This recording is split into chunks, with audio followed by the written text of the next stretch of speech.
Chapter 2. Whispers. Through rust. My legs, fueled by raw panic, propelled me through the labyrinthine alleys of Silent Hill.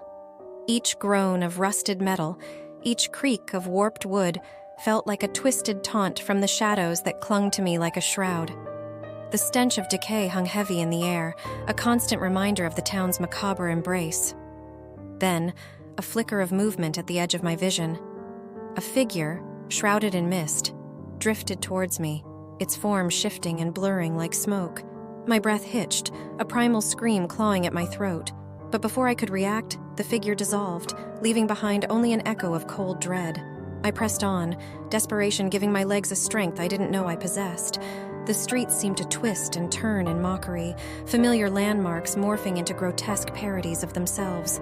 The houses leered, their windows watching like hollow eyes, promising horrors that lurked within. Suddenly, a low moan, tinged with despair, pierced the suffocating silence. It drew me forward, an almost magnetic pull towards its source. Curiosity warred with terror, but the desperate cry, like a lost soul's final lament, tugged at something deep within me. I rounded a corner, the fog clearing slightly to reveal a crumbling church. Its stained glass windows, shattered and warped, cast grotesque shadows that danced on the cracked stone floor. From within, the source of the moaning emanated. Hesitantly, I pushed open the creaking door, the stench of rot and damp earth assaulting my senses. The pews were overturned, ripped apart like discarded toys. Dust motes danced in the shafts of moonlight filtering through the shattered windows, creating an eerie ballet of shadows. The moans grew louder, a choked sob coming from the back of the church. Taking a deep breath, I stumbled forward, my heart hammering a frantic tattoo against my ribs. As I rounded the altar, the source of the sound came into view. A man, slumped against the cold stone, his face obscured by grime and despair. "Please," he rasped, his voice barely a whisper. "Help me." Fear warred with compassion, but something in his broken plea, the sheer raw desperation in his eyes, held me there. I approached him cautiously, crouching beside him. "What happened?" I asked, my voice barely a whisper myself. He lifted his head, revealing a gaunt face etched with fear and exhaustion. "They took her," he croaked, his voice thick with tears. "The shadows. They devoured her like vultures." He clutched at my arm, his grip surprisingly strong. "You have to stop them," he pleaded, "before they come for you too." My mind reeled. Who? Who took her?" "The whispers," he rasped, his eyes darting towards the shadows. "They slither through the night, stealing souls, feeding on the lost." His words chilled me to the bone. Whispers, shadows.